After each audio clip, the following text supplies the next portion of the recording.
Welcome to Ganesan media. இறைவனுடைய அருளால் நம்ம எல்லோரும் நல்லா இருப்போம். தொடர்ந்து ஆதரவு கொடுத்துட்ருக்கிற எல்லாருக்கும் மனசார நன்றியை தெரிவிச்சுக்கிறப்பா. வாங்கப்பா இன்றைக்கி என்ன வீடியோன்னு பார்ப்போம். ஒரு வழியாக வீட்டு வேலை முடிஞ்சு நல்லபடியாக பால் காய்ச்சியாச்சு. கிரகப்பிரவேசம் பண்ணியிருந்தாங்க. நிறைய பேர் வந்திருந்தாங்க. அதை பாருங்கள், 3வது மாடி. ஒரு சைடு மஞ்சள் கலர் பெயிண்ட்டு, ஒரு சைடு ப்ளூ கலர் பெயிண்ட் அடிச்சிருக்கு இல்லையா. அந்த வீடு தான் இப்போ நான் வந்து பால் காய்ச்சிற வீட்டுக்கு போயிட்டு அதுக்கப்புறம் இன்னும் 2 ஃபங்க்ஷனுக்கு நான் போயிட்டு வரணும்ப்பா.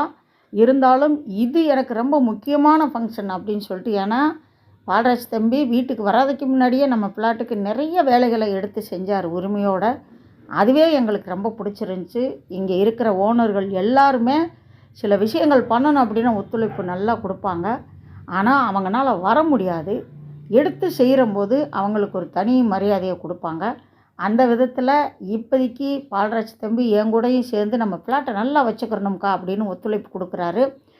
அது எல்லா ஓனர்களுக்குமே ரொம்ப பிடிச்சிருக்கு. அன்னைக்கு காலையில் 4:30 மணிக்கு பூஜை வச்சதுனால என்னால் போய் பூஜையில் கலந்துக்க முடியலை. அதுக்கப்புறம் நான் வந்து போய் கலந்துக்கிட்டு அவசர அவசரமாக வந்து அதுக்கப்புறம் அண்ணன் பொண்ணுக்கு வளைகாப்பு நடத்துனாங்க. அங்கே போயிட்டு வந்தோம். அதுக்கப்புறம் இன்னொரு ஃபங்க்ஷன் சாயங்காலம். அன்றைக்கி எனக்கு ரெஸ்ட்டே இல்லை, முடியலை. முந்தி மாதிரி அலைய முடியலை. மனசில் ஆசை இருந்தாலும் உடல் நம்மளுக்கு ஒத்துழைப்பு கொடுக்க மாட்டேங்குது. இப்போ பார்த்திங்கன்னா பால்ராஜ் தம்பியுடைய குலதெய்வம் பாருங்கள் எவ்வளோ அழகா ஐயாவளி அப்படின்னு சொல்லுவார். உண்மையிலேயே அவர் ஒவ்வொரு விஷயம் சொல்லும்போது இவ்வளவு சின்ன வயசில் இப்படி பக்குவமான மனிதரை நம்ம பார்க்குறது சந்தோஷமாக இருக்குது. நம்ம நிறைய கற்றுக்கணும். கட்டுறது கையளவு கல்லாதது உலகளவுன்னு சொல்லுவாங்கள்ல. அதை வந்து அந்த தம்பிக்கிட்ட நிறைய பேர் இப்போ நல்ல விஷயங்கள் கற்றுக்கிட்டாங்க. அதை நான் இந்த இடத்துல சொல்லணும், மறந்துடுவேன்ல, அதுக்காக சொன்னேன். இப்போ பார்த்திங்கன்னா அருமையாக பால் காய்ச்சிட்டாங்க. நல்லா இருக்குது. வீட்டை பார்க்கவே இந்த பிளாட்டுக்குள்ளே இப்படி ஒரு வீடா அப்படின்னு நினைக்கிற அளவுக்கு வீட்டை ஃபுல்லாக டோட்டலாக மாற்றிட்டாங்க. அதுக்கப்புறமும் கொஞ்சம் வேலைகள் நடந்துச்சு. கவோடு ஒர்க்கெல்லாம் பண்ணாங்க. அந்த வீடியோவையும் எடுத்து வச்சுருக்கேன். எடிட்டிங் பண்ணி அப்புறமா பதிவு பண்ணுறப்பா. வாங்க இப்போ அப்படியே பார்ப்போம்.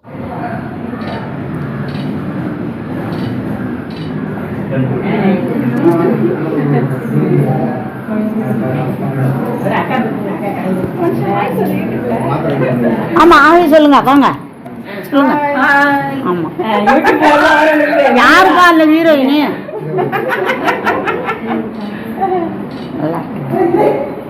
சந்தோஷமா இருந்தா போதும்.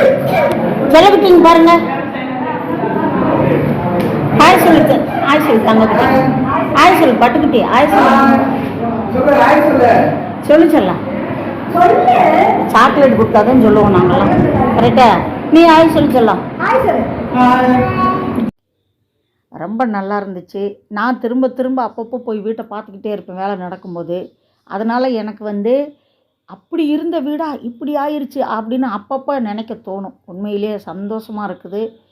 புதுசாக நம்ம குடி போகும்போது அந்த வீட்டில் கணபதி ஹோமம் பண்ணி பால் காய்ச்சும்போது அதில் போடுற அந்த பொருட்கள் எரிஞ்சு அது புகை வருது இல்லையா, அதில் வந்து தீயவைகள் அனைத்தும் விலகி நன்மை கொடுக்கும் அப்படின்னு ஐதீகம்ப்பா. அது மட்டும் இல்லாமல் இன்னொன்றும் சொல்கிறாங்க பெரியவங்க, அதாவது அக்னி பகவானை மகிழ்ச்சி படுத்துறதுன்னு. ஆகக்கூடி எல்லாமே நன்மை தான்ப்பா.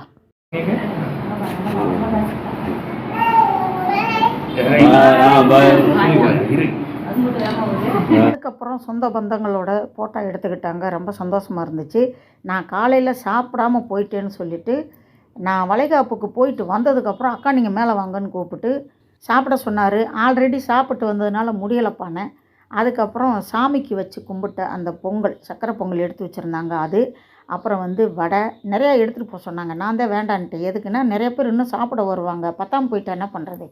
அப்புறம் 2 டம்ளர் பாயசம், இது போதும்ப்பா அப்படின்ட்டு. அதுக்கப்புறம் சாப்பாடு அது 2வது வர வச்சு நிறைய மீதி ஆயிடுச்சு. அக்கா இது எடுத்து யாருக்காவது கொடுத்துருங்க. நாங்கள் உண்மையிலேயே ஒரு 10 பேருக்கு அது கொடுத்தப்பா. இவ்வளவு வாங்கி வச்சுட்டுமே என்ன பண்ணலான்னு யோசிச்சுட்டே இருந்தேன். ஏன்னா பொரியல், கூட்டு, ரசம், சாம்பார் எல்லாமே அருமையாக இருந்துச்சு. அதுக்கப்புறம் வீட்டில் வேலை செய்கிற கன்னியம்மாட்ட சொல்லி கொடுக்க சொன்னேன்னா ரொம்ப மனசு திருப்தியாக இருந்துச்சு. அப்போ தான் நிம்மதி வந்துச்சு. உணவுக்காக தான் இன்றைக்கி உழைச்சிக்கிட்டு இருக்கோம். 2வது உணவு இல்லைன்னா ஒன்றுமே பண்ண முடியாது. நிறைய பேர் சாப்பாட்டை வந்து மதிக்க மாட்டேங்கிறாங்க. ஆனால் நான் கொஞ்சம் கூட சாப்பாட்டை வேஸ்ட்டே பண்ண மாட்டேன். நல்லா இல்லைன்னா மட்டும்தான், அதாவது சில நேரத்தில் மறந்து போய் கெட்டு போச்சு அப்படின்னா மட்டும்தான் கீழே போடுவேன். மற்றபடிக்கு சாப்பாட்டை நான் வேஸ்ட்டே பண்ண மாட்டேன். அதே மாதிரி எங்கள் வீட்லேயும் அப்படி தான். பழைய குழம்பு இருந்தாலும் சூடு பண்ணி நம்ம சாப்பிட்றலாம், கெட்டு போகக்கூடாது. அந்த காலத்துலலாம் பார்த்திங்கன்னா சுண்டைக்கஞ்சி சுண்டை குழம்புன்னு சுடு பண்ணி சாப்பிட்ருக்காங்க. 100 வயசு வரைக்கும் வாழ்ந்துக்கிட்டு தான் இருந்தாங்க அன்னைக்கும். இன்றைக்கி தான் சில பேர் பழசை சாப்பிடக்கூடாதுங்கிறாங்க. அதாவது கெட்டு போனதை எப்பயுமே சாப்பிடக்கூடாது. கெட்டு போகாத உணவு நல்லா சாப்பிட்லாம். அதுவும் இப்போ இந்த வெயில் காலத்தில் அழகாக இந்த மண் சட்டியில் சாப்பாடு போட்டு நம்ம தண்ணி ஊற்றி வச்சு குடிக்கிறோம் இல்லையா, அதில் நிறைய மருத்துவ குணம் இருக்கும்னு சொல்கிறாங்க. சில பேர் பார்த்திங்கன்னா பழைய கஞ்சியை குடித்தவங்கள அப்படிம்பாங்க. அந்த காலத்திலேயே முன்னோர்கள் அதில் மருத்துவ குணம் இருக்குதுன்னு சொல்லி தான் சாப்பிட்டாங்க, நல்லா ஆரோக்கியமாக வாழ்ந்தாங்க. இந்த காலத்தில் அதை டாக்டர் சொன்னாங்க பழசு சாப்பிட்டா நல்லதான் அப்படின்னு சொல்லி சில ஹோட்டல்களில் பார்த்திங்கன்னா அழகான மண் சட்டியில் சாப்பாடை போட்டு தண்ணியை ஊற்றி கொஞ்சம் தயிரை ஊற்றி மிளகாய் வெங்காயத்தெல்லாம் போட்டு பக்கத்தில் 4 வகை வத்தல்களை வச்சு அதிக பணத்துக்கு விற்கிறாங்க. அதை வாங்கி சாப்பிட்றாங்க. நல்லதுன்னு தெரிஞ்சதுக்கப்புறம் எல்லோரும் ஒத்துக்கிறோம்ல, அதுவே நல்லது தானப்பா. வீடியோ பிடிச்சிருக்குன்னு நினைக்கிறேன். முழுசாக வீடியோ பார்த்ததுக்கு ரொம்ப நன்றியை தெரிவிச்சுக்கிறப்பா. அடுத்த வீடியோவில் சந்திக்கலாம். அது வரை பாய்ப்பா.